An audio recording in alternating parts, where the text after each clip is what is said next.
భారతదేశానికి స్వతంత్రం వచ్చిన తర్వాత ఎన్నో సంవత్సరాలు పరిపాలించేటువంటి కాంగ్రెస్ పార్టీ పరిస్థితి ప్రజెంట్ చూస్తే భారతదేశంలో కంటిన్యూగా ఇట్లా బీజేపీ ప్రభుత్వం అదేవిధంగా ఎన్డీఏ గవర్నమెంట్ ఏదైతే నరేంద్ర మోడీ సారథ్యంలో కొనసాగుతుంది. అదేవిధంగా ముఖ్యంగా మన తెలుగు రాష్ట్రాల్లో అయితే ఉమ్మడి రాష్ట్రం నుంచి ఇప్పుడు మనకు డివైడ్ అయిన తర్వాత కాంగ్రెస్ పార్టీ గవర్నమెంట్లోనే రాష్ట్రం విడిపోయింది. ఆ రాష్ట్రం విడిపోయిన తర్వాత ఎట్టకేలకు చివరి లాస్ట్ ఎన్నికల్లో కాంగ్రెస్ పార్టీ అక్కడ విజయదుంకి ఏర్పించి అదేవిధంగా కాంగ్రెస్ పార్టీ అధికారంలోకి వచ్చింది తెలంగాణలో. అదేవిధంగా మన ఆంధ్రప్రదేశ్లో అయితే ఇంతవరకు ఎక్కడ కూడా బోని కొట్టిన పరిస్థితి లేదు. ఈ సందర్భంలో ప్రస్తుతం కూటమి ప్రభుత్వం అయితే రాష్ట్రంలో అధికారంలో ఉంది. ఈ కూటమి ప్రభుత్వంలో ప్రజలు కానీ పాలన కావచ్చు, ఏ విధంగా కానీ రాజకీయంగా కావచ్చు, అభివృద్ధి పరంగా కావచ్చు, అన్ని విధాలుగా కూడా ఎటువంటి నిర్ణయాలతో ముందుకెళ్తుంది అనేది కూడా మనతో పాటు మీకు అందరికీ తెలుసు అనమాట. చింతామోహన్ అంటే కూడా అందరికీ తెలిసిపోతుంది. అలాంటి చింతామోహన్ మాజీ కేంద్ర మంత్రి మనతో పాటు ఉన్నారు. సార్ నమస్తే సార్. నమస్తే. ముందుగా నూతన సంవత్సర శుభాకాంక్షలు. మీకు శుభాకాంక్షలు. ఏం సార్, ఇక్కడ కూటమి ప్రభుత్వం అధికారంలో ఉంది, రాష్ట్రం విడిపోయిన తర్వాత పార్టీ పరిస్థితి ఏంటి? చాలా బాగుంది. గ్రామాల్లో ప్రజలందరూ కోరుకుంటున్నారు కాంగ్రెస్ కాంగ్రెస్ కాంగ్రెస్ కాంగ్రెస్ అని. ఎందుకు? అంతకుముందు ఉపాధి హామీ పథకాన్ని మేము తీసుకొని వచ్చాము. 11 ఫేర్ ప్రైస్ షాపుల్లో 11 వస్తువులు ఇస్తూ వచ్చాం. ఈరోజు 11 వస్తువులు రావటం లేదు, 2 వస్తున్నాయంట. చక్కెర 1 కేజీ, బియ్యం. అంతకుముందు అట్ట కాదు, పప్పులు ఇచ్చాం, నూనె ఇచ్చాం, అన్ని రకాలుగా వస్తువులన్నీ ఇస్తూ వచ్చాం. అటువంటిది లేదు. గ్రామీణ ప్రజలందరూ కాంగ్రెస్ను కోరుకుంటా ఉన్నారు. ముఖ్యంగా ఎస్సీలు, ఎస్టీలు, ఓబీసీలు, మైనారిటీలు. మరి రైతులు కూడా, మేము రైతులకు రుణమాఫీ తీసుకొని వచ్చాం. 74,000 కోట్ల రూపాయలతో 20 సంవత్సరాలు రుణమాఫీ చేశాం. ఈరోజు రుణమాఫీ లేదు. రైతులకు యూరియా కూడా కష్టంగా ఉంది. దానికి సరిగ్గా పురుగు మందులు కూడా దొరకటం లేదు.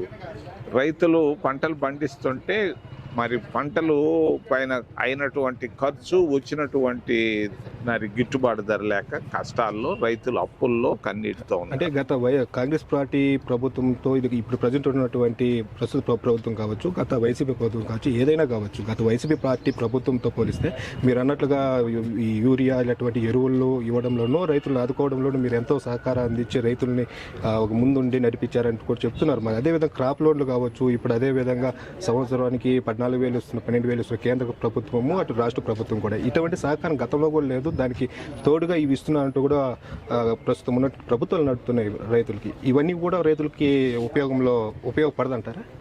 ఇప్పుడు బ్యాంకులు ఉన్నాయి.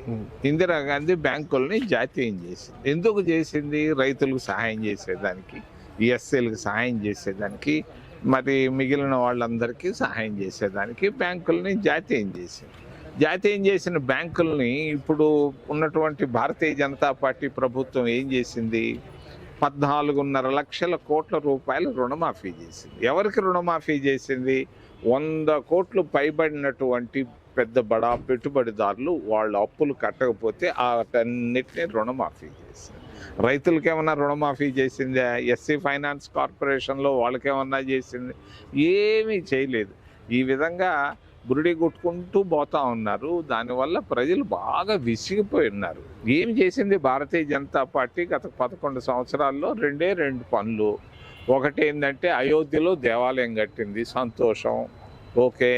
రెండోది ఏం చేసింది?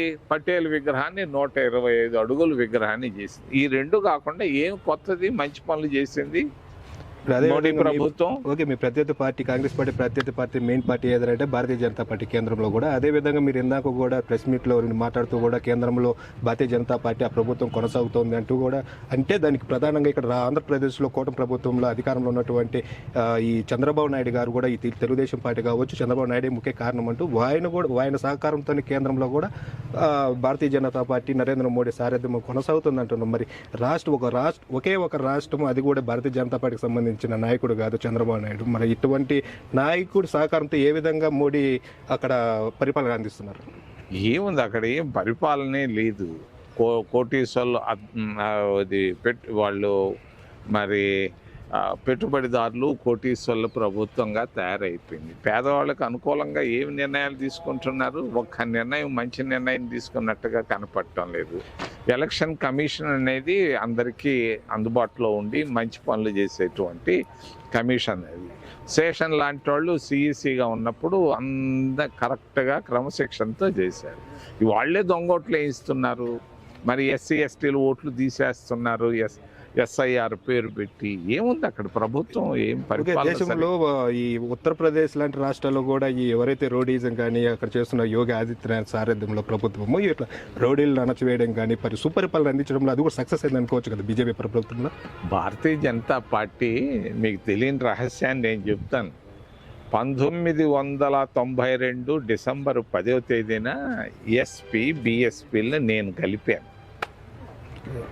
ఎస్పీ బీఎస్పీ ములాయం సింగ్ కాంశీరాములు నేను కలిపాను. మా ఇంట్లో కలిపాను. ఇద్దరిని బ్రేక్ఫాస్ట్ పిలిచాను. వచ్చే ముందు ములాయం సింగ్ నన్ను అడిగాడు, ఆ చికెన్ వడ పెడితే వస్తా అన్నాడు. పెడతాను రావయ్యా అన్నాను. కాంశీరామును పిలిస్తే నువ్వు పాయసం పెడితే వస్తాయి. ఇద్దరికి అన్ని పెట్టాం. కోసం పెట్టి వాళ్ళని ప్రెస్ క్లబ్ పంపించి మరి ఎస్పీ బీఎస్పీ అలయన్స్ నేను డిక్లేర్ చేయించాను. మరి డిక్లేర్ చేసిన తర్వాత వాళ్ళు ప్రభుత్వాలు ఏర్పాటు చేశారు. వాళ్ళిద్దరి మధ్య తగాదా పెట్టారు. తగాదా పెట్టి వాళ్ళు డివైడ్ అండ్ రూల్ చేసి వాళ్ళు ఈ రోజు విభజించి పాలించడం అనేది బ్రిటిష్ వాళ్ళ ఆలోచన. అది మరి ఆలోచనలో భాగం. అది ఏముంది, ఆదిత్యనాథ్ ఏం చేస్తున్నాడు? ఏమీ లేదు. అక్కడ ఊరికే కొరడా తీసుకొని కొడుతున్నాడు. ఓకే సార్, ముఖ్యంగా మన తెలుగు రాష్ట్రంలో ఆంధ్రప్రదేశ్లో, తెలంగాణ కాదు ఆంధ్రప్రదేశ్లో ఇప్పుడు 3 సార్లు ఎలక్షన్ అయ్యి రాష్ట్ర విభజన అనంతరము 3 సార్లు ఎలక్షన్లు జరిగాయి. 3 సార్లు ఫస్ట్ వచ్చి తెలుగుదేశం పార్టీ, రెండోసారి వైఎస్ఆర్ కాంగ్రెస్ పార్టీ, జగన్ ముఖ్యమంత్రి అయ్యాడు. అదేవిధంగా ఇప్పుడు కూటమి ప్రభుత్వం అధికారంలోకి వచ్చింది. ఇప్పుడు గత వైసీపీ పాలన ఏ విధంగా ఉండదు, ఇప్పుడు కూటమి పాలన ఏ విధంగా చెప్పచ్చు? 2 ప్రాంతీయ పార్టీలు సంపూర్ణంగా విఫలమైనాయి. వాళ్ళు కొట్టుకుంటున్నావు. నువ్వు దొంగ అంటే నువ్వు దొంగ, పరకామండిలో నువ్వు డబ్బులు తీసుకున్నావు ఆయన అంటుంటే ఆయన కల్తీ నూనె ఆయన అంటున్నాడు. ఇది తప్పించి వాళ్ళు ఏ మంచి పని, ఫలానా మంచి పని కాంగ్రెస్ పార్టీ చేసినట్టుగా ఫలానా మంచి పని ఏది కనపడటంలే. ఒకరోజు ముందు ఇచ్చాను పెన్షన్లు అని చెప్పుకొని డమ్కా కొట్టుకుంటున్నాడు మన జిల్లా నాయకుడు.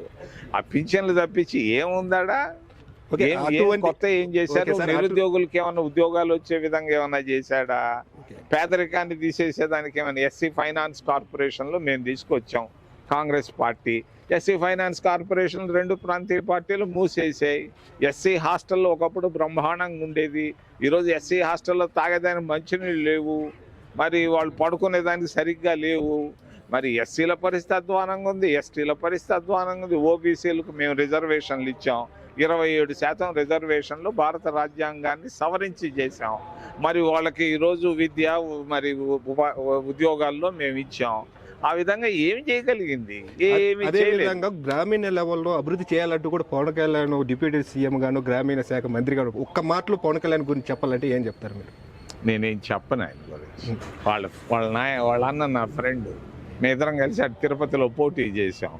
మేము ఆదికేశవ నాయుడు అని ఒక ఆయన ఉండేవాడు బెంగళూరులో, చిత్తూరులో. ఆయన వచ్చి మా ఇద్దరి మధ్య రాజీ పెట్టి ఓటు చీచీకి వేయమన్నారు.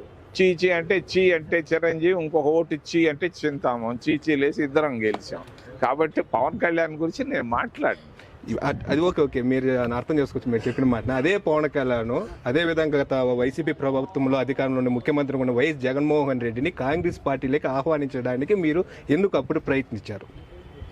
అవన్నీ గతం దాని గురించి నేనేం చెప్పేది? అప్పుడు నీళ్లు ఫుల్గా ఉండేవి చెరువులు, ఇప్పుడు నీళ్లు తగ్గినాయి. దానికి నేనేం చేసేది?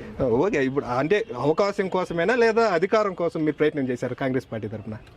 ఇవన్నీ మా పార్టీని మీరు సంశయిస్తే మిమ్మల్ని మీరు అనుమానించినట్టే. మా పార్టీ గొప్ప పార్టీ. 140 సంవత్సరాలు పూర్తి చేశారు. భారతదేశానికి రాజ్యాంగాన్ని ఇచ్చింది, భారతదేశంలో ప్రజాస్వామ్యాన్ని ఇచ్చింది, భారతదేశంలో సమానత్వాన్ని ఇచ్చింది, భారతదేశంలో అంటరానితనాన్ని తీసేసింది, భారతదేశంలో ఎస్సీ ఎస్టీ ఓబీసీలకు రిజర్వేషన్లు ఇచ్చింది, పార్లమెంటరీ వ్యవస్థను తీసుకొచ్చింది, జ్యుడిషియల్ వ్యవస్థను తీసుకొచ్చింది. ఇవన్నీ మేము ఫేర్ ప్రైస్ షాపులు తీసుకొని ఎస్సీ ఫైనాన్స్ కార్పొరేషన్లు తెచ్చింది, బ్యాంకింగ్ వ్యవస్థని జాతీయం చేసింది. ఎన్నో వేల పనులు మేము చేసాం. ఈ తిరుపతి నుంచి ఎంపీగా చింతామోహన్ గెలిపించిన తర్వాత కొన్ని అభివృద్ధి కార్యక్రమాలు 1,00,000 కోట్లు తెచ్చా నేను. జరిగాయి, అంతా 1,00,000 బాగానే ఉంది. కోట్లు తెచ్చా. మీరు మంత్రి అవడానికి కూడా కారణం ఎవరు? పివి గారే. ఆ విషయం అందరికీ తెలుసు. ఆయన సపోర్ట్ చేశారంటూ కూడా ఇప్పటికే వార్తలు ఉన్నాయి. మళ్ళీ అలాంటి నాయకుడి ఆమోదంతో ఎప్పుడైతే రాష్ట్రం విడిపోయిందో ఈ రఘువీరారెడ్డితో ఎందుకు వైరం ఇదైంది? రఘువీరారెడ్డిని ఎందుకు మీరు అప్పట్లో కొంచెం దూరం పెట్టాల్సి వచ్చింది? ఎవరు? చింతామోహన్. అదే ఆయన పిసిసి అంటే చింతామోహన్ అడ్డుకున్నాడు. రఘు నిన్న మొన్న తోడు నేను 52 ఏళ్ళు పూర్తి చేశా రాజకీయాల్లో. ఎందుకంటే వైఎస్ రాజశేఖర రెడ్డి మరణం తర్వాత ముఖ్యమంత్రి అవ్వాల్సిన వ్యక్తి చింతామోహన్, అది కాకుండా చేశారు. అరే నీకు తెలియని రహస్యాన్ని నేను చెప్తాను, ప్రెస్ దగ్గర రా తీసుకొద్దాం. 2004లో కమ్యూనిస్టులు నా పేరు ప్రపోజ్ చేశారు ముఖ్యమంత్రిగా. ఏది నువ్వు చెప్పేది అయిపోయింది. ఇప్పుడు షర్మిలమ్మ కూడా ఇప్పుడు రాష్ట్ర పిసిసిగా వచ్చింది. పసి బిడ్డ నా ఫ్రెండ్ కూతురు, ఆమె గురించి నేను మాట్లాడు. సో ఈ విధంగా ఉంటే కాంగ్రెస్ పార్టీ ఏ విధంగా ఇంకా ముందుకు ఏ విధంగా వెళ్ళాలా? అసలు నిన్న కాంగ్రెస్ పార్టీలోకి తీసుకొని ముందుకెళ్తాను. అలాగే కార్యకర్తలకు ఎటువంటి భరోసా ఇస్తారు అది చెప్పాలి కదా. దర్జాగా నేను ఈ రోజు యమలా ఇంటికి పోయినా, ఇంతకంటే పెద్ద భరోసా ఏముంది కాంగ్రెస్ పార్టీకే? నా పక్కన వచ్చి కూర్చున్నాడు. ఏంది మదనపల్లి ఎవరు అనుకుంటున్నావు? యమలా అంటే కింగ్. అందుకు తగ్గట్టు ఎక్కడా కూడా అందుకు తగ్గట్టు ఎక్కడ